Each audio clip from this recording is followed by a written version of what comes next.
All right, UFC 305 just wrapped up, and before I talk about it, I want to give a shout out to this guy. I'm not gonna say the name because it's too hard to pronounce, but appreciate that comment. And back to where we were, let's start it. For the first fight, I went for Carlos Prates to win by second round knockout, and he actually got it, against the Leech, Li Jiliang.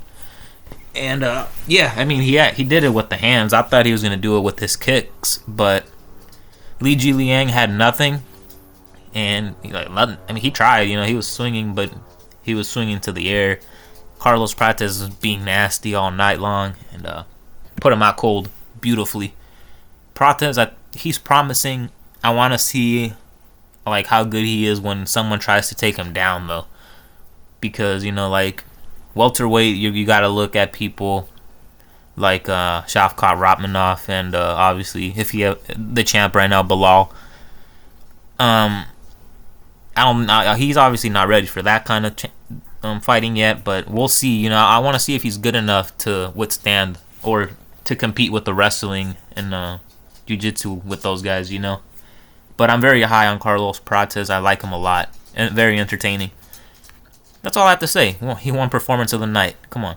Tai Tuivasa versus Jarino Rosenstrike. Split decision, but you guys saw, right? The judge got fired right after this, the one who gave it, because he gave all 3 rounds to Tai Tuivasa. And if you guys were watching the fight, the second round, he got his ass whooped pretty hard. And there's no way, there's no way he won the second or third round. First round, I don't think they did anything, so I don't think he won it either, but you know what I mean? It was an alright fight, I'm not gonna lie. Every now and then, Ty tried to go in there, and Jairzinho, being a nice counter striker, he counter-struck, Ty, I don't know, he just didn't do enough. He couldn't do enough. Every time he went in there, in the pocket, he would eat a couple shots, and he would swing a wild overhand, and it would miss by quite a bit. So, he kept missing all night long. Jairzinho was more accurate. Yeah, I got that pick wrong, but it is what it is, Next fight. Damn, I actually got all these next ones wrong, but who cares? It goes like that. I thought Mateus Gamrot was going to be able to hold down Dan Hooker longer. And I thought it was going to be more of a boring fight. Like I said, I really did think Gamrot was...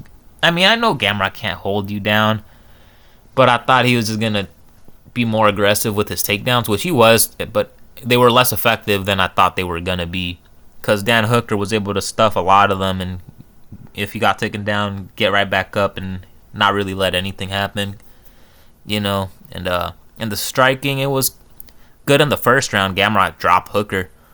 Actually, when Hooker went for a body shot, he left his chin wide open, got dropped. And but yeah, that was a close fight. I did like that Dan Hooker won, because I do like him a lot more than Gamrot. I'm not too big on Gamrot, but I do know he's a good fighter. And with this, though, Dan Hooker is now in the top 5, dude. Was he in the top 5 when he fought Poirier? I don't remember, but he's back up on the rankings, and that's fucking crazy. He's not gonna win no belt or nothing. I mean, Islam murders him again in the first round, but it's cool to see Dan Hooker do his thing. I always liked Dan Hooker. So next fight, Kai Kara France ended up beating Steve Erceg. And now I don't know, guys. Is he a fucking fraud? What was that?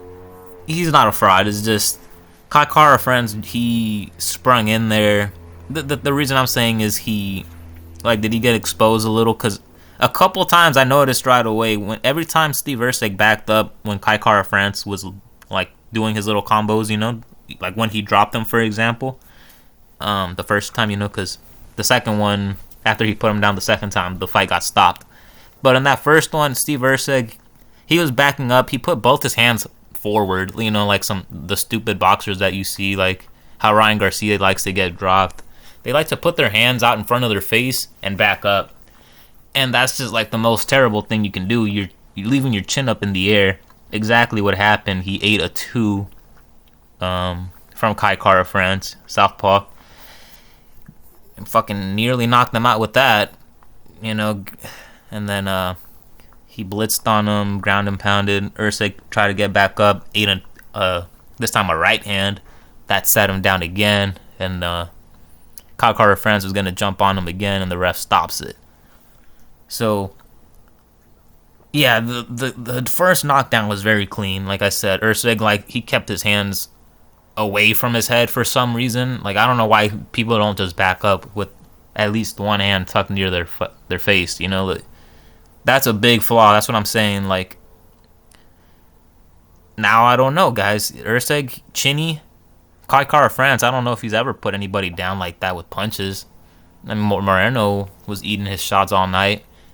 Usyk, he can't eat no punches. It's like, I don't know, guys. I liked Usyk in his last fight. The fight before that, you know, when he got that knockdown, I forgot against who, or no, it was a KO. But, like, you know what I mean. He went like a 1-2-3 left hook, knocked out that one dude. Can't remember, like I said, but I was high off of him from that fight, and then he fought Pantoja. He did pretty good against Pantoja. So I thought, yeah, he might be the real deal, but losing to Kai the way he did, I don't know if he's that guy. I don't know if he's that guy now. So that, yeah, you know, that sucks to see, because I did like Steve Usyk for a bit. I still like him, but now I'm thinking if he rematches someone like Pantoja, he's not gonna beat him. Probably rematches Kai Kara France, I don't think he's gonna beat him. So we might not see him ever be a champ, sadly. And that just leads on to the last fight. Adesanya DDP. Dricus ended up submitting Israel in the 4th round after rocking him with like 2 right hooks. And DDP, his technique is fucking god awful. I think the main reason why he won, I'm not gonna discredit him. He's a fucking dog. But what I will say is he looked to be at least 20 pounds heavier than Adesanya, maybe more. And in the wrestling, it really showed. You know, you could tell Adesanya was way underpowered when it came to the wrestling. And I mean, that's just his body frame and everything, obviously. But yeah, no, DDP's bigger than anybody else Izzy's fought. Well, not taller than Pereira, I don't think, but bigger. You know, like more mass, more wide. So the wrestling was really good for DDP. He had good success with the striking too. He surprised me with his head kicks. You know, DDP partially landed a lot of head kicks, and those kicks were coming up fast. Like, his kicks are actually faster than Adesanya's, which I thought was crazy. At least his lead kick is. Like, the way he can pick up the lead foot and kick you to the head, his left foot, DDP's crazy with it. And he likes to switch to the southpaw and orthodox really good. Same with Izzy. You guys already know everything about Izzy, though. And, you know, Adesanya had success, too. He was ripping the body. He had a lot of good body shots. He had a lot of good little counters where DDP had his turtle shell defense kind of thing, you know, a boxing style defense. And Adesanya would rip to the body, or sometimes he would go around, you know, hit the side of the head, uppercuts. But DDP just ate everything, and none of them were no shot of Adesanya stumbled, staggered, like buzzed. Nothing happened to DDP. And DDP was able to crack Adesanya a couple times, and you saw Adesanya react a little different. You know, like he also didn't stumble or get wobbly or anything, but you could see he probably had a little bit of brain fog after a couple of those punches, including the one that, you know, ended up the last shots before the takedown and before the submission. I think Adesanya got hurt. And yeah, that's about all that I really have to say about that fight. You know, big respect to DDP. He's fucking huge for the weight class, though. But I mean, he still won, and I can't complain. Adesanya had success too. I can't complain. What I will say, though, is for DDP next, I want to see the Strickland rematch. Adesanya, I really don't even know what to do with that guy.